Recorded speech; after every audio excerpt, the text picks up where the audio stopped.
Dear students, ఈ వీడియోలో మనము 7th క్లాస్ మ్యాథమెటిక్స్ ఇంటీజర్స్ లో ఎక్సర్సైజ్ 1.3 మనం చెప్పుకోవడం జరుగుతుంది. ఈ ఎక్సర్సైజ్ 1.3కి ముందు 1.3 కాన్సెప్ట్ పూర్తిగా వివరించడం జరిగింది. మీరు 1.3 కాన్సెప్ట్ చూస్తే చాలా ఈజీగా మీరు ప్రాబ్లం చేయగలుగుతారు. So evaluate each of the following, కింద ఉన్న ప్రతి ఒక్కదాన్ని కూడా మనం క్యాలిక్యులేషన్ చేయాలి. -30 డివైడెడ్ బై 10. సో ఈ విధంగా రాశాను, దీన్ని డివైడ్ బై రాశాను. సో న్యూమరేటర్లో మైనస్ సైన్ ఉంది, డినామినేటర్ ప్లస్ సైన్ ఉంది. కాబట్టి న్యూమరేటర్ డినామినేటర్ డిఫరెంట్ సైన్స్ ఉన్నప్పుడు మైనస్ సైన్ రాసుకొని, సో 10 1 జా 10 3 జా, so 33, that is equal -3. Next ఇక్కడ డిఫరెంట్ సైన్స్, ఇక్కడ ప్లస్ ఇక్కడ మైనస్. సో మైనస్ సైన్ రాసి 5 1 జా 5 10 జా, సో -10.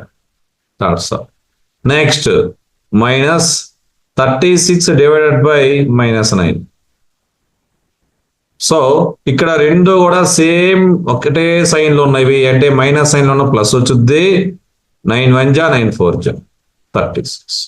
నెక్స్ట్ ఇక్కడ కూడా గమనించండి, -49 by 49.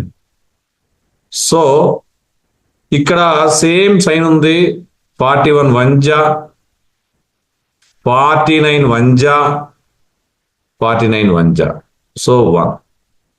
So that is equal to -1. Next 13 divided by, ఇక్కడ బ్రాకెట్ లో ఉంది ఫస్ట్ క్లియర్ చేయాలి. -2 + 1, that is equal to -1. 13 divided by -1, that is equal to -13. Next 0 by anything, that is equal to 0. అంటే -12 into 0 0 అవుతుంది, అంటే 0. 0 బై ఎనీథింగ్ 0. That's all. ఇక్కడ మీరు గమనించండి, verify that a divided by b plus c not equal to a divided by b plus a divided by c for each of the following values of a, b and c. So ఇక్కడ ఈ equation మనం not equal అని చూపిద్దాము. అంటే ఇక్కడ చూడండి, distributivity of division over addition not satisfied in a integers. So first మనం ఆ condition కి అప్లై చేసి రాద్దాం. ఫస్ట్ ఏ బదులు మనం 12 రాసాము, 12 డివైడెడ్ బై b అంటే -4 ప్లస్ c అంటే 2 నాట్ ఈక్వల్ a అంటే 12 divided by -4 plus 12 divided by c value 2. So LHS తీసుకుందాము. ఫస్ట్ LHS RHS రెండు ఈక్వల్ గా చూపిస్తే మనం వెరిఫై చేసినట్టు అవుతుంది. 12 divided by +2, 12 divided by -4 + 2 -2,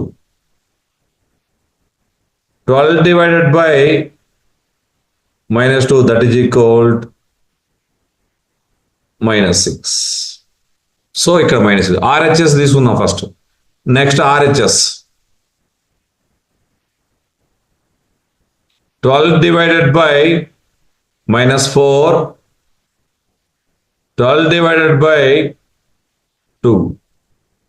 so 12 divided by -4 అంటే -3, 12 డివైడెడ్ బై 2 అంటే 6, దట్ ఈజ్ ఈక్వల్ టు 3. ఇక్కడ వాల్యూ -6, ఇక్కడ వాల్యూ 3. సో ఇవి రెండు కూడా ఈక్వల్ కాదు. LHS is not equal RHS. So ఇక్కడ వెరిఫై చేసాము, ఈక్వల్ కాదని చూపించాము ఈ నెంబర్లకి. నెక్స్ట్ బి ప్రాబ్లం కూడా ఎలాంటి ప్రాబ్లం, సేమ్ ప్రాబ్లం ఉంది, చేద్దాం. ఇది కూడా ఇదే చూడండి, a divided by b plus c not equal a divided by b plus a divided by c. Each of the following values a, b and c. So first of all మీరు గమనించండి, ఏ అంటే -10. A divided by B plus C not equal A divided by B plus A divided by C. A is good term. 1 plus 1.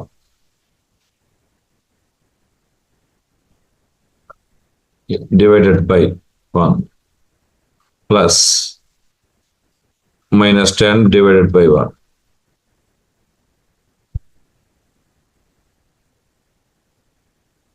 Ten divided by 1 plus 1. That is equal 10 divided by 2. That is equal 10 divided by 2 అంటే 5. Next RHS తీసుకోండి. RHS is equal to -10 divided by 1 plus -10 divided by 1. -10 divided by 1 అంటే -10. Next plus -10 divided by 1 అంటే -10. That is equal to -20. LHS not equal RHS. ఎందుకంటే LHS value 5, RHS value -20. So that's all. Blank చూడండి, 369ని ఏ నెంబర్తో division చేస్తే 369 వచ్చింది 1తో. That's all. ఇక్కడ చూడండి, -75ని ఏ నెంబర్తో డివిజన్ చేస్తే -1 వచ్చిందంటే ఇక్కడ కోఎఫిషియంట్ లో మైనస్ వచ్చిందంటే ఇక్కడ న్యూమరేటర్ లో మైనస్ ఉంది. సో ఇక్కడ డినామినేటర్ అంటే ఇక్కడ జాగ్రత్త చూడండి, -75 బై ఈ box number that is equal to -1. So ఇక్కడ మీరు జాగ్రత్తగా గమనించండి, చాలా సులభంగా వేద్దాము అంటే ఒక కొండ గుర్తు పెట్టుకోండి. 6ని ఏ నెంబర్తో డివిజన్ చేస్తే 3 వస్తుంది. 2 ఎక్కడ వచ్చింది, ఈ 6 డివైడెడ్ బై 3 రాస్తే 2 వచ్చింది. సో అలాగే -75 డివైడ్ బై -1 అంటే 75. ఇది షార్ట్ కట్ మెథడ్. అంటే జనరల్గా లాజిక్గా ఉండాలి, ఆలోచన చేయాలి, సులభంగా చేయాలి. ఇది పద్ధతి. నెక్స్ట్ ఇక్కడ కూడా చూడండి, ఈ నెంబర్ని -206 divided by 1 that is equal to -206. So -206 అదే నెంబర్తో డివిజన్ చేస్తేనే 1 వస్తుంది. That's all. చూడండి, మీరు ఈజీగా చేయడానికి ప్రయత్నం చేయండి. ఇక్కడ ఇందాకే చెప్పిన లాజిక్ ప్రకారం అయితే సులభంగా మనం చేయొచ్చు. ఏంటి, -87 by 87 that is equal to -1. So ఇక్కడ -1 రాసుకోవాలి. ఎలా మీకు అర్థమైంది కదా. చూడండి, -87 బై -1 అంటే 2 నెగిటివ్ నెంబర్ కూడా పాజిటివ్ సైన్ పెట్టా 87. That's all. ఇక్కడ కూడా చూడండి, ఇక్కడ మరలా ఒకసారి చూద్దాం. 6 divided by 2 is equal to 3 అనుకున్నాం అనుకోండి. జనరల్గా ఏదో ఒక ఈక్వేషన్ తీసుకోండి, మీ ఇష్టం వచ్చింది. జనరల్గా ఇక్కడ ఉండే నెంబర్ కావాలి అంటే ఏం చేయాలి, ఈ 2 మల్టిప్లై చేయాలి. 2 3 = 6. అలాగే ఈ నెంబర్ కావాలంటే ఈ 2 మల్టిప్లై చేయండి. 1 into -87 that is equal to -87. That's all. Next ఇక్కడ కూడా జాగ్రత్త గమనించండి, ఈ 2 మల్టిప్లై చేయండి. 48 into -1. సో -48. సో అదే విధంగా ఇక్కడ మీకు నెగిటివ్ సైన్ ఉన్నప్పుడు ఇక్కడ నెగిటివ్ సైన్ పెట్టండి. సో సేమ్ నెంబర్తో డివిజన్ చేసినా వస్తుంది. ఇలా ఈ విధంగా కూడా మీరు చేసుకోవచ్చు. రైట్. 20ని ఏ నెంబర్తో డివిజన్ చేస్తే 2 వచ్చుద్ది అంటే 10తో డివిజన్ చేస్తే 2 వచ్చుద్ది. సో ఇక్కడ మైనస్ సైన్ ఉంది, ఇక్కడ మైనస్ సైన్ లేదు కదా, ఇక్కడ మైనస్ సైన్ పెట్టండి. That's all. లేదంటే సింపుల్గా చూడండి, మీకు ఒక జనరల్ ఐడియా ఉండాలి. First of all 6 divided by 2 is equal to 3 అనేది మీకు ఒక జనరల్గా చెప్తున్నా. ఏదైనా తీసుకోండి, మీ ఇష్టం. ఇక్కడ ఉండే నెంబర్ 2 రావాలంటే ఈ నెంబర్ని ఈ నెంబర్తో డివిజన్ చేయాలి. సో 20 బై -2 అంటే that is equal to -10. So -10. ఇక్కడ కూడా అంతే, సేమ్ డిటో. ఇక్కడ చూడండి, ఈ నెంబర్ రావాలి అంటే ఈ 2 మల్టిప్లై చేయాలి. 4 into -3 that is equal -12. -12 divided by 4 that is equal -3. ఇంకొక పద్ధతి, ఈ నెంబర్ ఎంతో మనకు తెలియదు, బై బాక్స్ అనుకోండి, దీన్ని divided by 4 is equal to -3. ఈ box is equal to cross multiply అనమాట.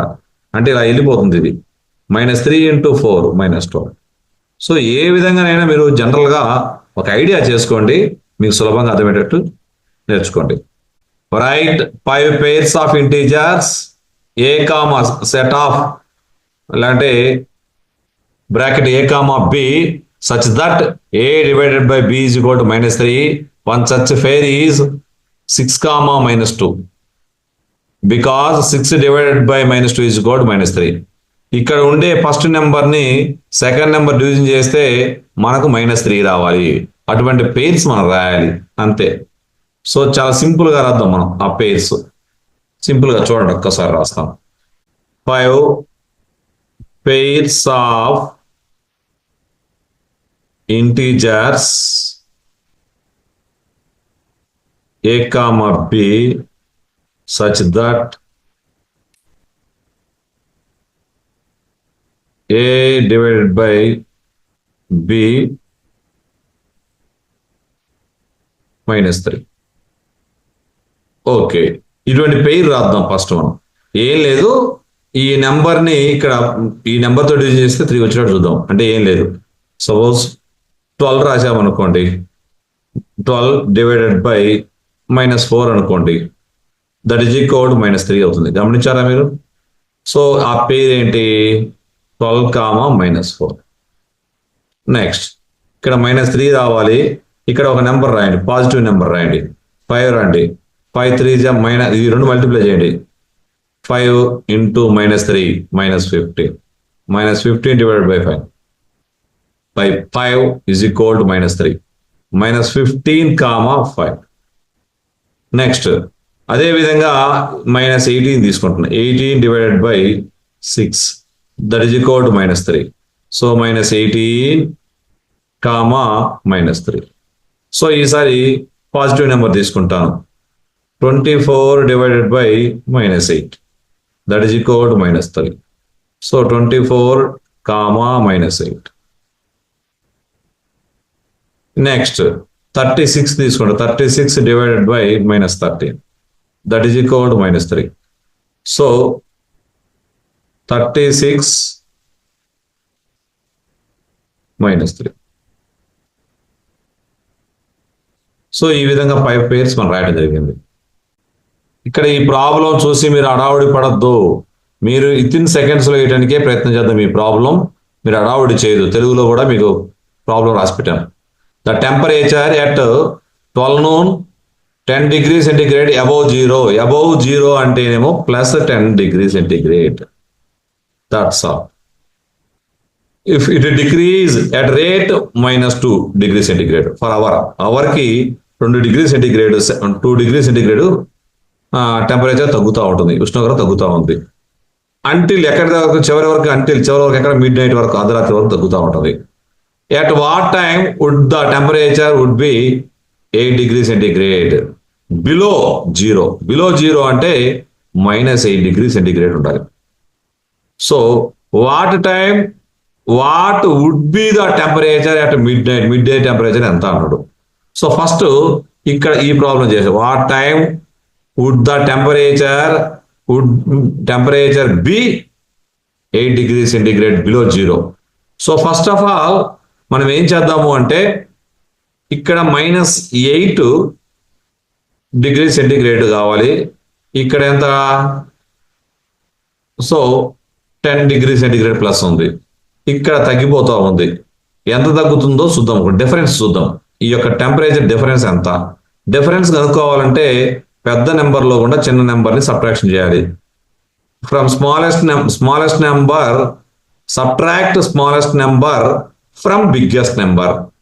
చూడండి, పెద్ద నెంబర్లో కూడా చిన్న నెంబర్ని మనం సబ్ట్రాక్షన్ చేయాలి. So 10 - 8 that is equal 18. So 18/2 అంటే 2 degrees centigrade తగ్గుతూ ఉంది. So 9 PM. ఎందుకంటే మధ్యాహ్నము 12 నుంచి 9 గంటలు అంటే రాత్రి 9 గంటలు, 9 PM కి -8 degrees centigrade వస్తుంది. నెక్స్ట్ రెండో విషయం ఏంటంటే నెక్స్ట్ ఇక్కడ చూడండి, మధ్యాహ్నం 10 degrees centigrade ఉంది మధ్యాహ్నం 12కి. ఆ తరువాత రాత్రి 12 గంటలకు, మిడ్ నైట్ రాత్రి 12 గంటలకు 12 ఇంటూ -2 అంటే అవర్కి 2 డిగ్రీ డిక్రీజ్ అవుతుంది కాబట్టి మైనస్తో చూపించా. 10 - 24 that is equal to -14 degree centigrade. రాత్రి మిడ్ నైట్ అంటే రాత్రి 12 గంటల సమయంలో ఉష్ణోగ్రత ఎంత? -14 degree centigrade. The temperature at the mid night is equal to -14 degree centigrade. ఇక్కడ వచ్చేసి 9 PM అప్పుడు ఎంత ఉంటుంది టెంపరేచర్? -8 డిగ్రీ సెంటిగ్రేడ్ ఉంటుంది. ఈ విధంగా మీరు నేర్చుకోండి. సులభంగా చూసిన వెంటనే చేయడం అదొక పద్ధతి. ఇక్కడ కూడా చాలా సులభంగా చేయడానికి గట్టి ప్రయత్నం చేద్దాం మనము. చదువుకోండి. ఆల్రెడీ నేను కాన్సెప్ట్ లో చెప్పడం జరిగింది. పరీక్ష క్లాస్ టెస్ట్ లో 3 marks are given every correct answer. Correct answer 3 marks ఇవ్వడం జరుగుతుంది. ఇక్కడ ఎవ్రీ ఇన్కరెక్ట్ ఆన్సర్కి వచ్చేసి 2 మార్క్స్ కట్ చేయడం జరుగుతుంది. No marks for not attempting questions ని క్వశ్చన్ రాయకపోతే దానికి మాత్రం నో నెగిటివ్ మార్క్స్, అంటే మార్క్స్ ఏమి కట్ కావు, మార్కులు వేయరు. Radhika scored 20 marks. She got 12 correct answers. How many questions has she attempted incorrectly? So ఇక్కడ జాగ్రత్త చూడండి. ఇక్కడ 12 కరెక్ట్ ఆన్సర్స్ రాసింది. Radhika scored 20 marks. She got 12 correct answers. So 12 correct answers. How many questions has attempted incorrectly? ఎన్ని ఆమె incorrect గా attempt చేసింది? So ఈ అమ్మాయికి వచ్చిన స్కోర్ 20 మార్క్స్. ఏ ప్రాబ్లం 1. నెక్స్ట్ ఇక్కడ వచ్చేసి ఆ 12 కరెక్ట్ ఆన్సర్ రాసింది ఆవిడ. 12 కరెక్ట్ ఆన్సర్స్ రాసినప్పుడు 12 3 36 మార్క్స్ వచ్చినాయి. వీటి యొక్క డిఫరెన్స్ ఎంత? డిఫరెన్స్ వచ్చేసి 16. అంటే డిఫరెన్స్ అంటే ఏం చేయాలి? పెద్ద నెంబర్లో కూడా చిన్న నెంబర్ని సబ్ట్రాక్షన్ చేయాలి. Subtract small number from biggest number. 16. ఎన్ని మార్కులు కట్ అవుతాయి ఇన్కరెక్ట్ ఆన్సర్ అయితే? 2 marks. So that is equal ఎంత? 8 ఇన్కరెక్ట్ ఆన్సర్స్. సో నెక్స్ట్ ఇలాగే ఇక్కడ మోహిని స్కోర్ ఎంత? -5. సో ఆమెకి కరెక్ట్ గా ఎన్ని క్వశ్చన్ రాసింది? 7 క్వశ్చన్స్ రాసింది. 7 3 21 మార్క్స్. దీని యొక్క డిఫరెన్స్ ఎంత? పెద్ద నెంబర్లో కూడా చిన్న number 21 - -5 that is equal 21 + 5 that is equal 26. 26/2 that is equal 13 questions తప్పు రాయడం జరిగింది. అంటే ఇక్కడ జాగ్రత్త గమనించండి మీరు ఒకసారి, మీకు సులభంగా అర్థమవుతుంది మీకు. సో స్టెప్స్ మీరు గమనించండి. ఈ ప్రాబ్లం స్టెప్స్ ఇవి. An elevator descends into a mine shaft at the rate of 6 meters per minute. అంటే ఒక ఎలివేటర్ గనిలోకి నిమిషానికి 6 మీటర్ల వేగంతో దిగుతుంది కిందకి. ఓకే, డీసెంట్స్ అంటే దిగుట. If the descents start from 10 meters above the ground. ఇక్కడ గ్రౌండ్ అనుకున్నట్లయితే ఇది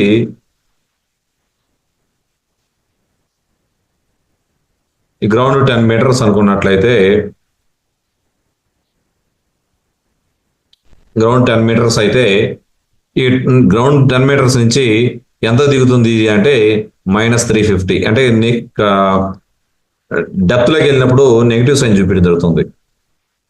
సో ఇక్కడ ఉన్న సాఫ్ట్, ఇక్కడ ఉన్న ఎలివేటర్ ఇక్కడికి రావాలంటే ఎంత దూరం ప్రయాణించాలి ఫస్ట్? అంటే డిఫరెన్స్ ఎంత అంటే పెద్ద number 10 - -350 that is equal to 360. చూసిన వెంటనే కూడా చెప్పొచ్చు ఈ నుంచి 350, ఇది ఒక 10 360. సరే, నిమిషానికి ఎంత తిరుగుతుంది? 6 meters. సో 360/6 అంటే 60 minutes. That is equal to 1 hour పడుతుంది అక్కడికి పోవాలంటే. That's all. స్టెప్స్ కూడా రాసాను చూడండి ఒకసారి. గనుల్లో ఈ విధంగా ఇవి యొక్క సాఫ్ట్లు పనిచేస్తూ ఉంటాయి. జాగ్రత్తగా చూసుకోండి. ఈ ప్రాబ్లం మీకు అర్థమైందని అనుకుంటున్నాను. 1.3 ఎక్సర్సైజ్ లో ప్రాబ్లమ్స్ ఈజీగా చేయడానికి చెప్పాను. మీకు స్టెప్స్ కావాలంటే స్టెప్స్ కూడా రాసి పెట్టాను. అకాడమిక్ పిల్లలు స్టెప్స్ చూసుకోండి. ఎన్ఎంఎస్ ప్రిపేర్ అయ్యే పిల్లలు ఈ కాన్సెప్ట్ అర్థం చేసుకొని ఇటువంటి టైప్ ప్రాబ్లం చేయడానికి కూడా మీరు సిద్ధంగా ఉండాలని ఆశిస్తూ 2 times or 3 times చేస్తే మీ కాన్సెప్ట్ అర్థమైతే ఈ మోడల్ లెక్కలు ఇచ్చినప్పుడు ఏ విధంగా అప్లికబుల్ అవ్వాలనేది మీకు అవగాహన ఉంటుంది. So thank you for watching.